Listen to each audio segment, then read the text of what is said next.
آپ دیکھ رہے ہیں کے نیوز ایچ ڈی میں ہوں حارث علی شاہ گیلانی۔ چلتے ہیں آج کی اہم خبروں کی طرف۔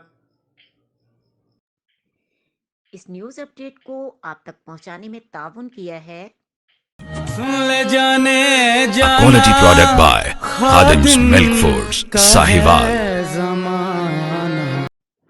شیخ رشید نے بیان دے دیا۔ اہم ترین خبروں سے آگاہ کریں گے کہ شیخ رشید نے بیان دے دیا کہ عمران کے سر پر ہاتھ ہے۔ تردید کا کہا گیا تو انہوں نے کہا کہ نہیں کر رہا۔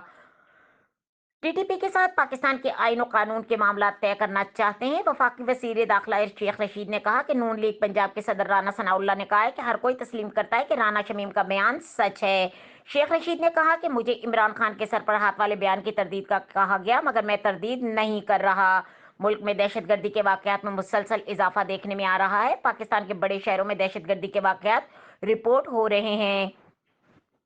لاہور دھماکہ کس نے کیا اس بارے میں کوئی حتمی معلومات نہیں ہے۔ اسلام آباد میں مارے جانے والے دہشت گردوں کے 5-6 ساتھیوں تک پہنچ چکے ہیں۔ کالے دن ٹی ٹی پی کے مطالبات کو آسانی سے قبول نہیں کیا جا سکتا۔ طالبان نے یقین دہانی کروائی ہے کہ افغان سرزمین ہمارے خلاف استعمال نہیں کریں گے۔ شیخ رشید کا کہنا تھا کہ سیز فائر کالعدم تحریک طالبان پاکستان نے خود ختم کی۔ حکومت نے سیز فائر بحال کرنے کے لیے کوئی تگ و دود نہیں کیا۔ مذاکرات کے دروازے کھلے ہیں، وہ آنا چاہتے ہیں تو آ جائیں۔ شیخ رشید نے کہا کہ عمران خان نے طالبان کے لیے اپنے سر طالبان کا الزام لیا۔ ڈرون حملوں کی جیسی مخالفت عمران خان نے کی، کسی اور نے نہیں کی۔ بطور وزیر داخلہ صرف ٹی ٹی پی نہیں دیگر آرگنائزیشن بھی دیکھ رہا ہوں۔ شام اور بیروت سمیت دیگر جگہوں پر بھی ہمارے بہت لوگ موجود ہیں۔ پاکستان اپنی بھرپور قوت کے ساتھ دہشت گردوں کا مقابلہ کرے گا۔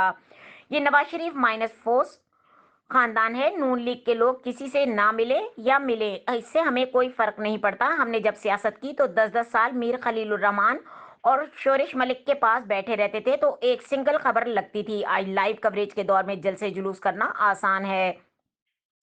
عمران خان کی خوش قسمتی ہے کہ انہیں اتنی نکمی اپوزیشن ملی کہ اگر ہم واضح شواہد کے باوجود ان کا کچھ نہیں کر سکے تو یہ ہمارا کیا بگاڑ سکتے ہیں۔